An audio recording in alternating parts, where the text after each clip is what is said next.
1998년 12월 서울의 공기는 유난히 차가웠습니다. 단순한 계절적 추위가 아니었습니다. 온 나라를 집어삼킨 외환위기, 즉 IMF 사태의 한파는 그의 겨울, 도시의 심장부까지 얼어붙게 만들었습니다. 텔레비전에서는 연일 무너지는 기업들과 거리로 쏟아져 나오는 실직자들의 행렬을 비췄습니다. 명예퇴직이라는 이름으로 평생을 바친 직장에서 밀려난 중년 가장들의 한숨이 골목마다 스며들었습니다. 불과 1년 전만 해도 상상할 수 없었던 절망이었습니다. 희망이라는 단어는 사치가 되었고 내일은 오늘보다 더 나쁠 것이라는 공포가 시대를 지배했습니다. 하지만 이 거대한 절망의 도시 속에서도 마치 다른 세상처럼 분주하게 돌아가는 곳이 있었습니다. 서울 외곽의 한 대학병원. 이곳은 경제 논리가 아닌 생과 사의 논리가 지배하는 공간이었습니다. 그리고 그 격동의 중심에 외과 과장 이인엽 씨가 있었습니다. 그는 당대 최고의 실력을 갖춘 의사로 명망이 높았습니다. 병원 동료들은 그를 얼음손이라 불렀습니다. 그의 손은 한치의 떨림도 없이 정확했고 그의 판단은 얼음처럼 냉철했다고 합니다. 수술실 안에서 그의 권위는 절대적이었습니다. 당시 병원 관계자들은 이인엽 과장이 병원의 기둥, 그 자체였다고 증언했습니다. 바깥 세상이 아무리 무너져 내려도 그는 자신의 수술실이라는 왕국 안에서 완벽한 질서를 유지했습니다. 그의 세계는 통제와 성공으로 요약될 수 있었습니다. 그의 완벽한 세계를 지탱하는 또 하나의 축은 바로 아내 최윤금 씨였습니다. 이인엽 과장이 병원이라는 왕국의 왕이었다면 최윤금 씨는 그 왕국의 안주인이었습니다. 주변 이웃들과 병원 관계자들의 기억 속 최윤금 씨는 한마디로 현모양처의 표본이었습니다. 그녀는 조용하고 헌신적인 여성이었습니다. 언제나 단정한 모습으로 남편의 성공을 묵묵히 내조했습니다. 병원 내의 대소사를 챙기고 동료 의사들의 아내들과 원만한 관계를 유지했습니다. 외동아들 현재를 반듯하게 키워내는 것이 그녀 삶의 가장 큰 기쁨처럼 보였다고 했습니다. 이인엽 과장의 불같은 성격과 냉철함을 유일하게 감싸 안을 수 있는 사람이 바로 아내 최윤금 씨였다고 부부를 기억하는 이들은 입을 모았습니다. 그들은 1998년의 절망적인 풍경 속에서 마치 IMF 이전의 풍요로운 시대를 상징하는 듯한 완벽한 중산층 부부의 모습이었습니다. 1998년 12월 15일 그날도 여느 때와 다름없는 하루였습니다. 이인엽 과장은 10시간이 넘는 대수술을 집도했습니다. 수술실 밖 복도에는 환자의 생사를 걱정하는 가족들의 불안한 시선이 가득했습니다. 하지만 이인엽 과장은 지친 기색 없이 수술을 마쳤고 결과는 성공적이었습니다. 새벽 1시가 다 된 시각. 그는 피로가 밴 수술복을 벗어 던지고 병원 사택으로 향했습니다. 늘 그랬듯이 아내가 따뜻한 차를 준비해두고 기다리고 있으리라 생각했습니다. 하지만 그날 밤 사택의 불은 꺼져 있었습니다. 이인엽 과장의 증언에 따르면 처음에는 그저 잠들었으리라 생각했다고 합니다. 하지만 침실에도 아내는 없었습니다. 집안은 싸늘하게 식어 있었습니다. 그는 아내의 친정집과 몇몇 친구들에게 전화를 걸었지만 그 시각에 연결이 될 리 만무했습니다. 그때까지도 그는 단순한 엇갈림이라 생각하려 애썼습니다.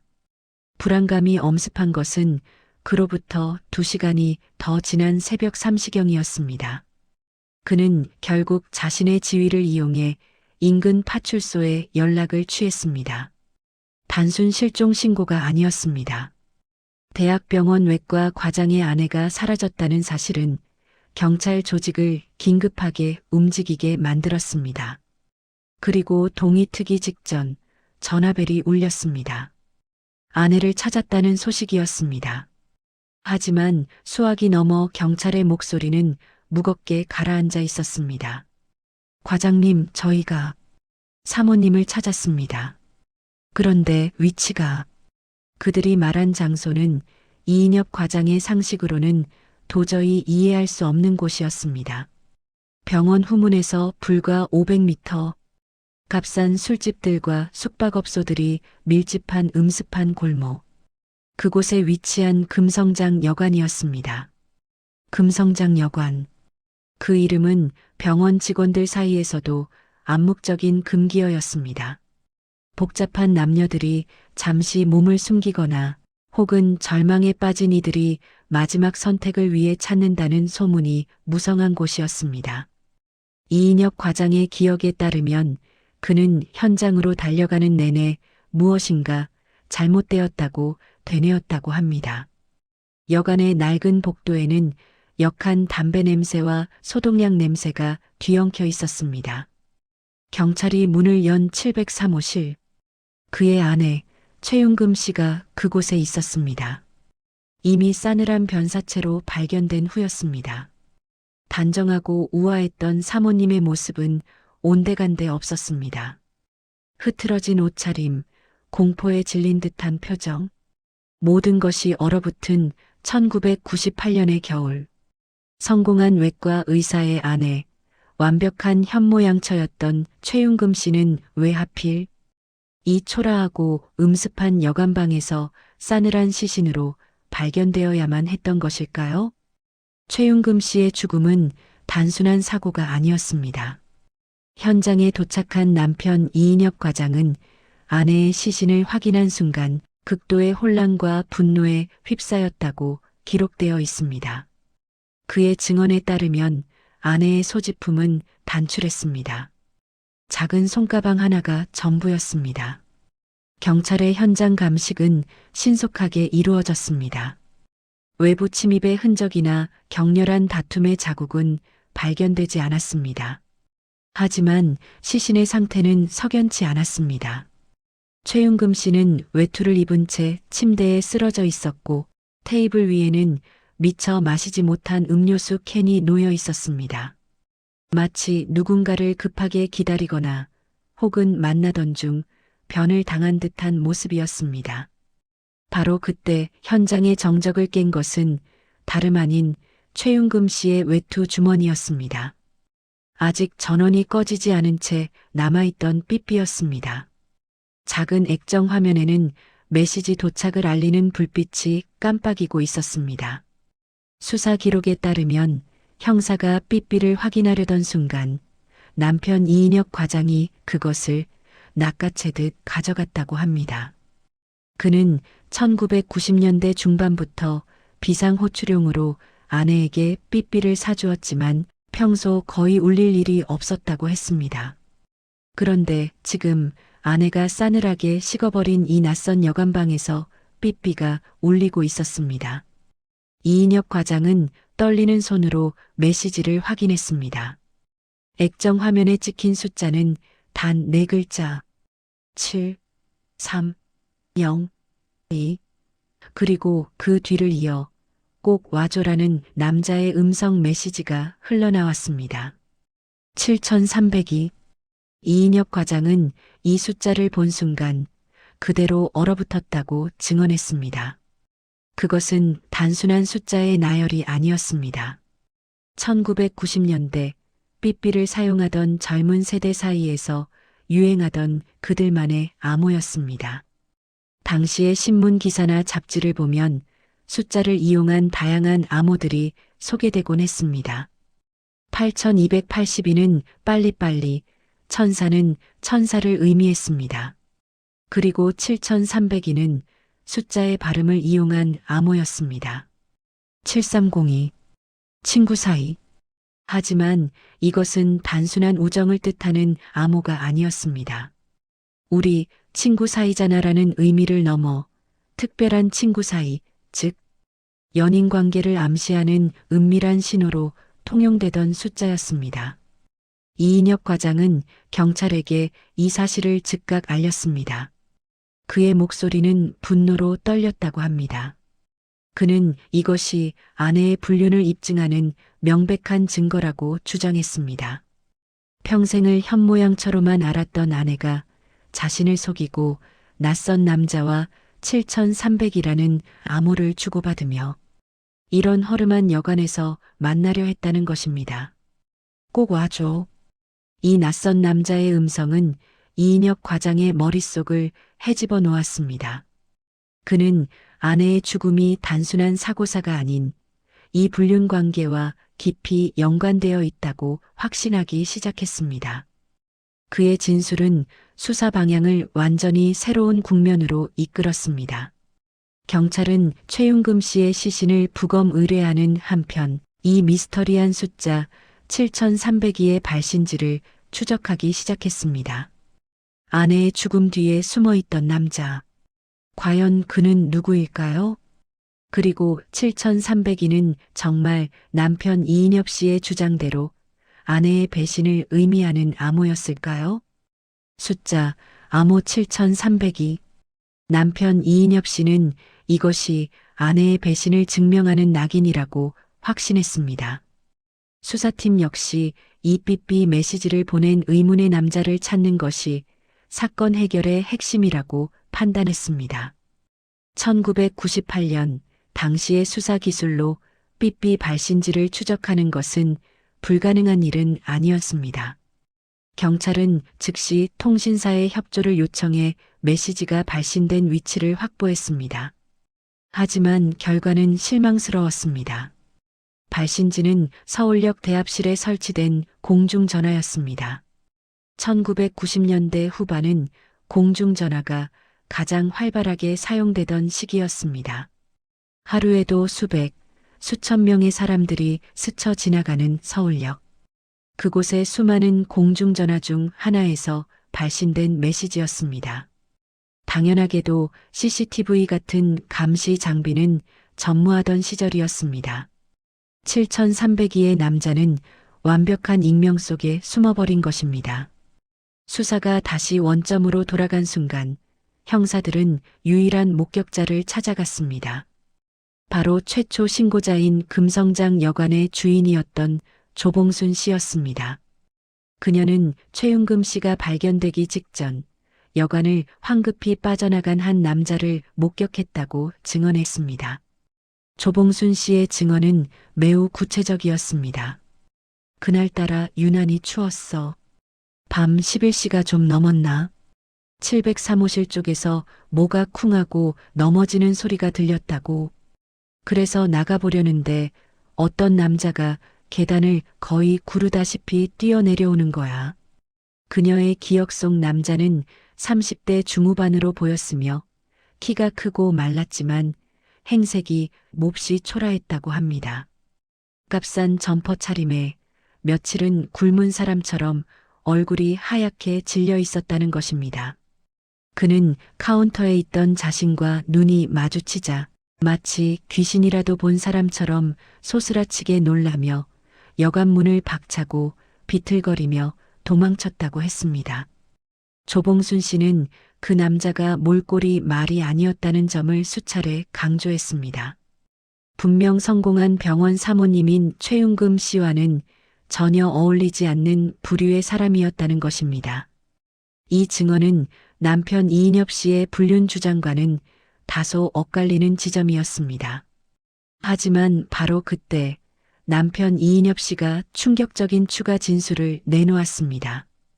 그는 아내의 죽음 이후 집안의 금고와 아내의 개인 통장을 확인하던 중 놀라운 사실을 발견했다고 했습니다. 아내가 사망하기 불과 며칠 전부터 약 3천만 원에 달하는 거액의 현금이 여러 차례에 걸쳐 인출되었다는 것입니다. 1998년 겨울 3천만 원은 서울 시내 소형 아파트의 전세금에 맞먹는 거금이었습니다. 이인혁 과장의 증언에 따르면 이 돈은 부부의 상의 없이 최윤금 씨가 개인적으로 빼돌린 돈이었습니다. 그는 이 돈이 아내의 내연남, 즉 여관에서 도망친 그 남자에게 흘러들어갔을 것이라고 강력하게 주장했습니다. 그의 주장은 이랬습니다. 아내가 젊은 남자에게 속아 거액의 돈을 건넸고 어떤 이유에선지 관계가 틀어져 이곳에서 비극적인 죽음을 맞이했다는 것입니다. 조봉순 씨가 목격한 남자의 초라한 행색은 오히려 돈을 노리고 접근한 제비의 모습과 일치한다는 것이 그의 논리였습니다. 수사팀은 이인엽 씨의 진술을 바탕으로 최윤금 씨 주변의 인물들을 탐문하기 시작했습니다. 하지만 그녀의 주변 관계는 너무도 깨끗했습니다. 가족, 이웃, 병원 관계자들 모두 그녀를 가정밖에 모르는 사람으로 기억했습니다. 미스터리는 더욱 깊어졌습니다. 존재가 드러난 도망친 남자, 사라진 거액의 3천만 원, 그리고 7,300이라는 암호. 이 모든 증거의 파편들은 과연 누구를 가리키고 있었던 것일까요? 사건은 명백한 용의자를 향해 좁혀지는 듯 했습니다. 여관 주인 조봉순 씨가 목격한 도망친 남자, 사라진 3천만 원, 그리고 삐삐에 남겨진 암호 7,300이. 경찰은 여관 주인의 증언을 토대로 몽타주를 작성해 배포했습니다. 30대 중후반, 180cm가량의 마른 체형, 하얀 얼굴, 짙은 눈썹. 몽타주는 금방이라도 무너질 듯 위태로워 보이는 인상이었습니다. 수사팀은 이 몽타주와 함께 최윤금 씨가 인출한 3천만 원의 행방을 쫓기 시작했습니다. 1998년 신용카드 사용이 보편화되기 시작했지만 여전히 거액의 거래는 현금이나 수표로 이루어지던 시절이었습니다. 최윤금 씨는 이 3천만 원을 모두 현금으로 인출했습니다. 은행 창구 직원은 남편 사업 자금에 필요하다고 하셔서 현금으로 드렸다고 증언했습니다. 돈의 흐름이 현금에서 끊긴 것입니다. 만약 이 돈이 용의자에게 전달되었다면 그는 이 돈을 어떻게 사용했을까요? 1998년의 금융 시스템은 지금과는 비교할 수 없을 정도로 허술했습니다. 금융실명제가 시행된 지 몇 년이 지났지만 차명 계좌나 사채 시장을 통한 현금 세탁은 비일비재했습니다. 용의자가 이 현금을 들고 잠적했다면 그의 흔적을 찾는 것은 사실상 불가능에 가까웠습니다.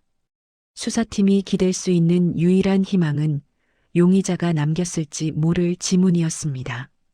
사건 현장인 703호실 테이블 위에 놓여있던 음료수 캔. 그곳에서 불완전하지만 몇 개의 지문이 채취되었습니다. 하지만 당시의 지문 감식 기술은 지금처럼 정교하지 못했습니다. 데이터베이스 대조 작업은 수동으로 이루어졌으며 엄청난 시간을 필요로 했습니다.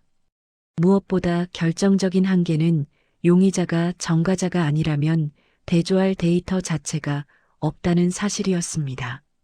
결국 이 지문은 용의자를 특정하는 데 실패했습니다.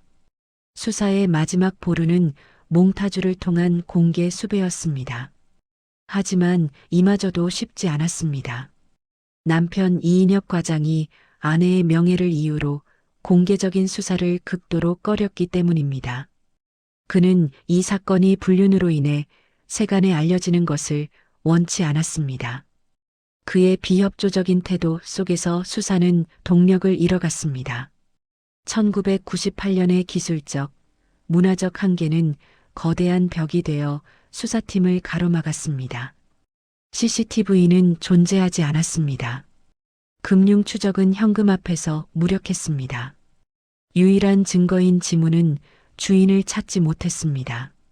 결국 경찰은 이 사건을 단순 사고사 혹은 내연 관계에 의한 금전 다툼 후 도주라는 두 가지 가능성만 남겨둔 채 사실상 수사를 종결하기에 이릅니다. 용의자는 검거되지 않았고 최윤금 씨의 죽음은 명확한 이유를 찾지 못했습니다. 그렇게 1998년의 겨울은 지나갔습니다. 시간이 흐르며 IMF의 한파는 서서히 잊혔지만 최윤금 씨의 죽음은 가족들에게 씻을 수 없는 상처와 오해만을 남겼습니다. 정말 그녀는 남편의 주장대로 배신을 저지르고 비극적인 최후를 맞이한 것일까요? 수사는 사실상 종결되었습니다. 1998년 겨울 금성장 여관에서 발생한 대학병원 과장 아내의 변사 사건은 그렇게 미제 사건 목록으로 넘어가게 되었습니다. 경찰은 이 사건을 내연 관계의 파탄 혹은 금전 문제로 인한 치정살인 가능성이 높은 사건으로 잠정 결론 내렸습니다. 결정적인 증거는 끝내 발견되지 않았지만 정황 증거들은 모두 한 곳을 가리키고 있었습니다. 7,300이라는 의문의 암호, 사라진 거액의 현금 3천만 원, 그리고 여관 주인이 목격한 공포에 질려 도망친 초라한 행색의 남자. 이 모든 파편들을 조합했을 때 대중이 상상할 수 있는 가장 자극적이고 설득력 있는 시나리오는 불륜이었습니다. 평생을 현모양처로 살아온 줄 알았던 최윤금 씨가 사실은 낯선 남자와 위험한 관계를 맺고 있었다는 것입니다. 이러한 의혹은 남편 이인혁 과장의 태도로 인해 더욱 굳어졌습니다. 사건 초기 아내의 불륜을 주장하며 분노했던 그는 수사가 벽에 부딪히자 돌연 입을 닫아버렸습니다. 그는 더 이상의 수사 확대를 원치 않았습니다. 아내의 부검 결과 직접적인 사인이 급성 심장마비로 추정된다는 소견이 나오자 그는 이 사건을 서둘러 마무리 지으려 했습니다. 당시 수사 관계자들은 이인혁 과장의 태도가 모순적이었다고 회고했습니다. 아내의 불륜을 의심하면서도 정작 그 불륜 상대를 잡는 것에는 비협조적이었다는 것입니다. 마치 진실이 밝혀지는 것보다 자신의 명예와 병원, 내 지위가 실추되는 것을 더 두려워하는 사람처럼 보였다고 했습니다. 결국 이인혁 과장은 아내 최윤금 씨의 장례를 가족장으로 조용히 치렀습니다. 그는 병원 동료들과 주변 이웃들에게 아내가 평소 앓던 심장 질환으로 세상을 떠났다고 둘러댔습니다. 금성장 여관이라는 불명예스러운 장소는 그의 기억 속에서 그리고 공식적인 기록 속에서 완벽히 지워졌습니다. 하지만 진실은 감춘다고 사라지는 것이 아니었습니다. 소문은 꼬리에 꼬리를 물고 퍼져나갔습니다. 이 과장 아내가 사실은 여관에서 젊은 남자랑 바람이 났다가 최윤금 씨는 죽음과 동시에 부정한 아내라는 주홍 글씨를 새기게 되었습니다. 그녀의 헌신적인 삶은 7,300이라는 4개의 숫자와 함께 불명예 속에 묻혀버렸습니다. 가장 고통스러운 것은 남겨진 아들 이현재 군이었습니다. 당시 고등학생이었던 그는 어머니의 죽음을 둘러싼 추악한 소문들을 고스란히 감당해야 했습니다. 아버지는 아들에게 어머니에 대해 우리를 배신했다고 말했다고 합니다. 어머니가 왜 죽었는지, 그날 여관에는 왜 갔는지 그 어떤 설명도 해주지 않았습니다. 그저 잊으라는 말뿐이었습니다. 아들의 기억 속 어머니는 가정을 버리고 바람이 난 여자로 낙인 찍혔습니다. 그렇게 최윤금 씨의 죽음은 한 가정의 비극으로 그리고 풀리지 않는 미스터리로 남게 되었습니다. 모든 것이 1998년의 그 혼란스러운 시대 속으로 가라앉는 듯 했습니다. 과연 이대로 모든 것이 잊힐 수 있었을까요?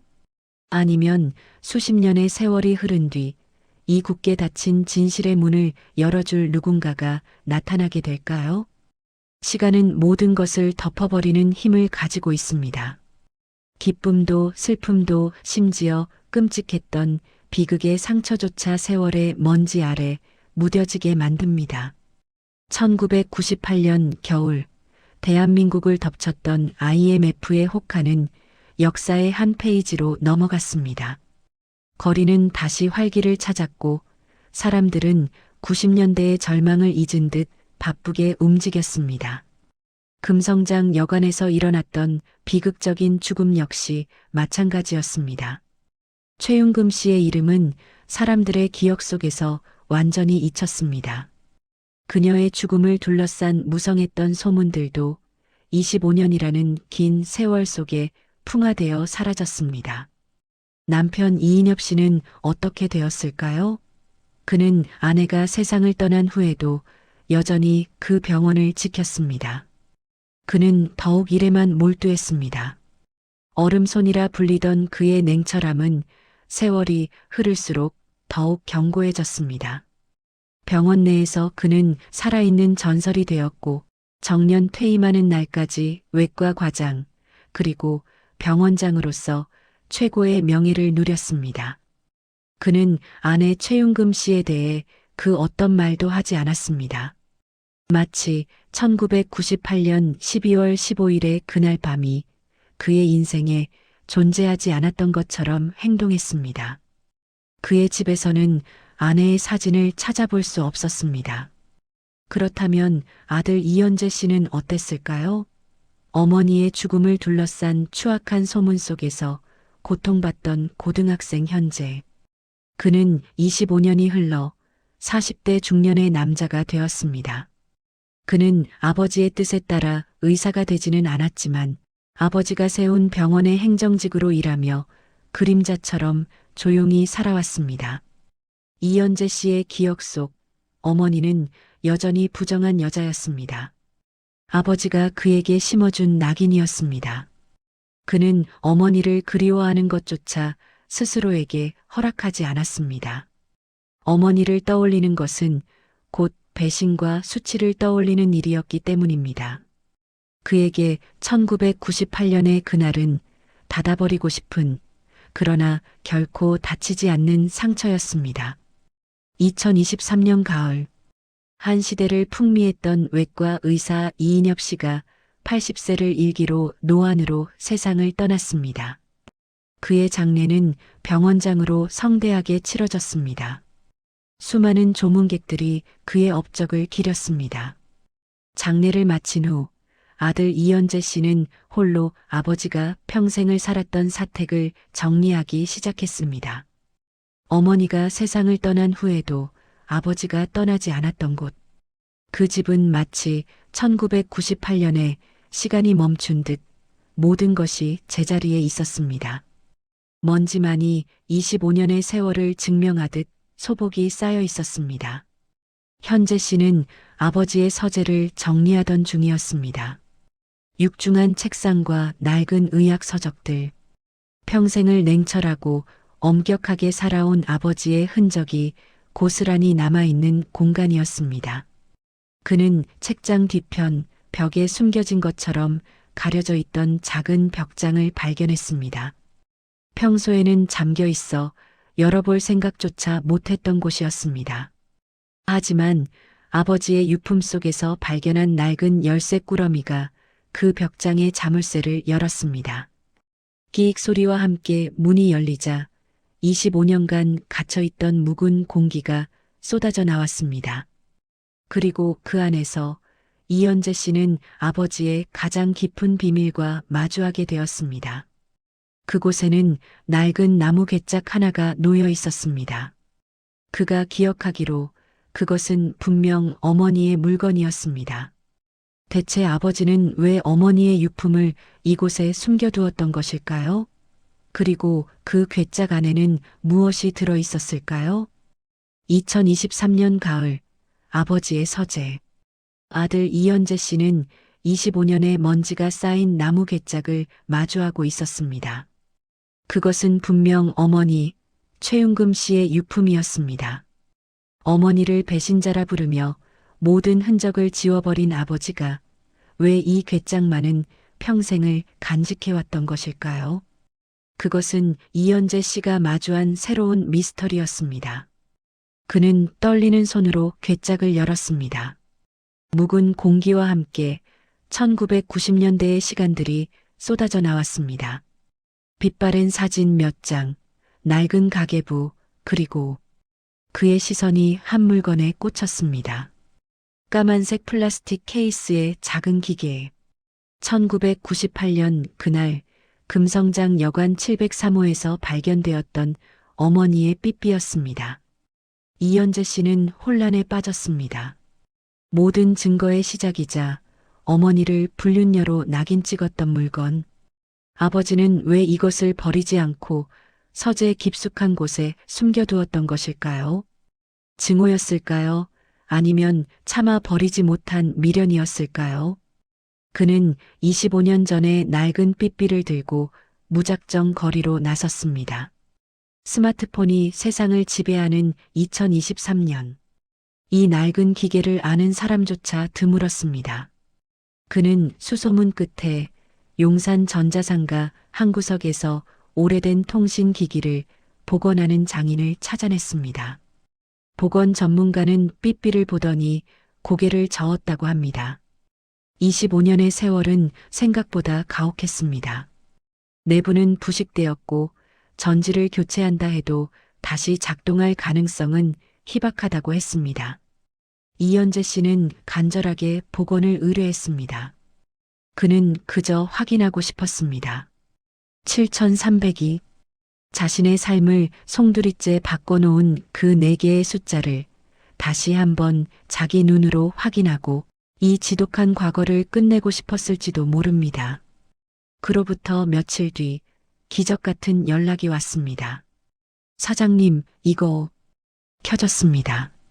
현재 씨가 한달음에 달려간 복원실. 전문가의 손에 들린 낡은 삐삐의 작은 액정에 희미하지만 분명한 불빛이 들어와 있었습니다. 전원이 연결되자 1998년 12월 15일에 멈춰있던 기계가 다시 숨을 쉬기 시작했습니다. 복원 전문가는 놀라운 사실을 증언했습니다. 마지막으로 수신된 메시지는 역시 7300이가 맞습니다.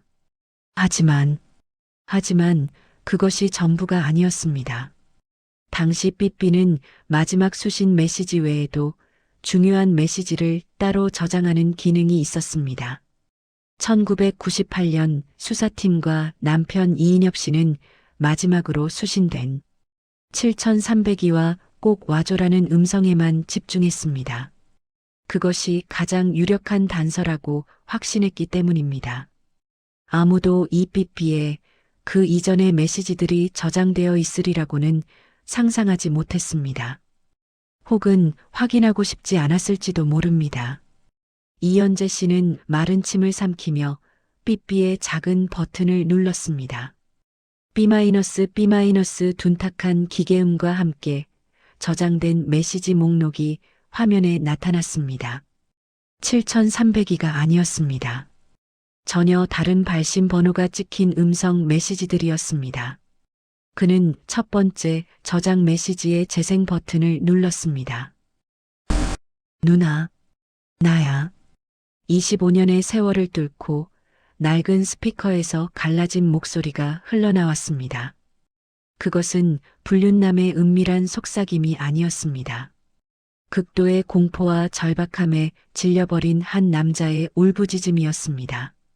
이인혁 과장은 7300이라는 마지막 메시지에 눈이 멀어 그 삐삐가 품고 있던 진짜 목소리를 듣지 못했던 것입니다. 25년 만에 울린 그 목소리는 과연 누구의 것이었을까요? 누나, 나야. 나 심영이야. 1998년의 절박한 목소리. 그것은 낯선 내연남의 목소리가 아니었습니다. 아들 이현재 씨가 어린 시절 어렴풋이 기억하던 바로 외삼촌 이시명 씨의 목소리였습니다. 최윤금 씨의 하나뿐인 남동생이었던 이시명 씨. 그는 1990년대 초 잘 나가던 벤처 사업가였습니다. 하지만 1997년 불어닥친 IMF의 거대한 파도는 그를 정면으로 덮쳤습니다.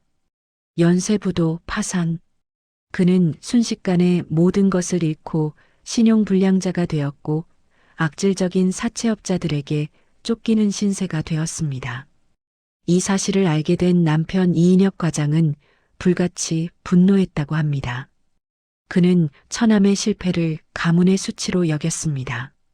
그는 아내에게 다시는 그 집안과 상종하지 말라고, 단돈 10원도 도와줄 생각은 꿈도 꾸지 말라고 엄포를 놓았습니다.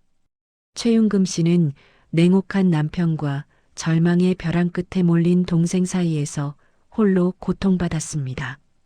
이연재 씨는 떨리는 손으로 삐삐에 저장된 다음 음성 메시지들을 차례로 확인했습니다. 음성은 하나같이 절박했습니다. 누나, 나 더는 못 버티겠어. 그놈들이 집까지 찾아왔어. 이러다 잡히면 쥐도 새도 모르게 죽을 거야.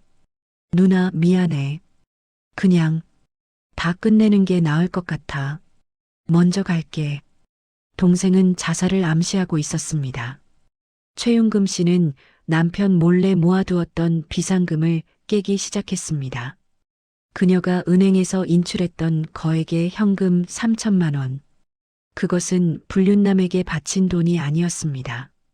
악독한 사채업자들에게 쫓겨 목숨을 끊으려 하는 친동생의 마지막 빚을 갚아주고 그를 멀리 도피시키기 위한 생명줄이었습니다. 그리고 문제의 마지막 메시지. 7,300이 꼭 와줘. 남편 이인혁 과장은 이 네 개의 숫자를 친구 사이라는 배신의 암호로 확신했습니다. 하지만 25년이 지난 지금 복원된 삐삐는 다른 진실을 보여주었습니다. 7,300이 메시지가 수신되기 불과 몇 분 전 최윤금 씨가 동생에게 보낸 메시지의 발신 기록이었습니다. 그녀가 보낸 숫자는 명확했습니다. 703-2 그리고 음성 메시지가 뒤따랐습니다. 금성장 여관 703호 이시. 여기서 기다려. 그녀는 남편의 병원 근처 가장 눈에 띄지 않는 허름한 여관을 약속 장소로 잡았습니다. 동생이 보낸 7,300이는 친구 사이가 아니었습니다. 누나가 보낸 703-1을 확인했다는 신호였거나 혹은 극도로 절박한 상황에서 숫자를 잘못 누른 오타였을 가능성이 높습니다. 하지만 남편 이인혁 과장은 7,300이라는 숫자 하나에 갇혀 아내가 친구 사이라는 암호를 보냈다고 스스로 오해의 낙인을 찍어버린 것입니다. 1998년 12월 15일 그날 밤 최윤금 씨는 3천만 원을 품에 안고 703호실에서 동생을 기다렸습니다. 약속 시간이 조금 지나 이시명 씨가 공포에 질린 얼굴로 방에 들어섰습니다. 그가 누나의 돈을 받아들고 도망치려던 바로 그 순간이었습니다. 여관 복도에서 거친 발소리가 들렸습니다. 사채업자들이 낌새를 채고 여관까지 쫓아온 것입니다. 이시명 씨는 극도의 공포에 휩싸였고 최윤금 씨 역시 동생이 눈앞에서 잡혀갈지 모른다는 생각에 극심한 스트레스에 휩싸였습니다. 그녀는 평소 앓던 심장 질환이 있었습니다. 그녀는 동생을 피신시키려다 결국 그 긴장감을 이기지 못하고 그 자리에서 쿵소리와 함께 쓰러지고 말았습니다. 여관 주인 조봉순 씨가 들었던 소리는 바로 그녀가 쓰러지는 소리였습니다. 동생 이시명 씨는 누나가 잠시 실신한 것이라 생각했습니다. 하지만 당장 잡히면 누나까지 위험해진다는 공포, 그리고 자신 때문에 누나가 쓰러졌다는 죄책감에 이성을 잃었습니다. 그는 돈가방도 챙기지 못한 채 누나를 그곳에 두고 창문으로 황급히 여관을 빠져나갔습니다. 그것이 그가 본 누나의 마지막 모습이었습니다. 그는 평생을 도망자로 살았습니다. 누나의 죽음을 알게 되었지만 이미 자신은 용의자였습니다. 그는 누나의 명예를 지키기 위해 그리고 자신을 쫓는 이들을 피하기 위해 영원히 진실을 묻고 종적을 감췄습니다. 25년 만에 밝혀진 진실. 어머니는 배신자가 아니었습니다. 그녀는 IMF라는 시대의 비극 속에서 무너져가는 가족을 지키려 했던 유일한 사람이었습니다. 아버지는 7,300이라는 오해의 감옥에 스스로를 가두고 평생을 후회와 증오 속에서 살았습니다. 그가 어머니의 삐삐를 서재 깊숙이 숨겨둔 것은 어쩌면 아내에 대한 증오가 아니었습니다. 그것은 진실을 마주할 용기가 없었던 자신의 나약함, 그리고 아내를 오해했다는 끔찍한 진실을 인정하고 싶지 않았던 마지막 자존심의 증거였을 것입니다. 아들 이현재 씨는 25년의 세월을 넘어 울리는 외삼촌의 절박한 목소리를 들으며 그 낡은 삐삐를 붙잡고 오열했습니다. 어머니를 오해했던 지난 세월에 대한 죄책감, 아버지를 향한 원망, 그리고 시대가 만든 비극에 대한 눈물이었습니다. 1998년 겨울, 금성장 여관에서 멈춰섰던 최윤금 씨의 시간은 25년이 지나서야 비로소 아들의 뜨거운 눈물 속에서 다시 흐르기 시작했습니다.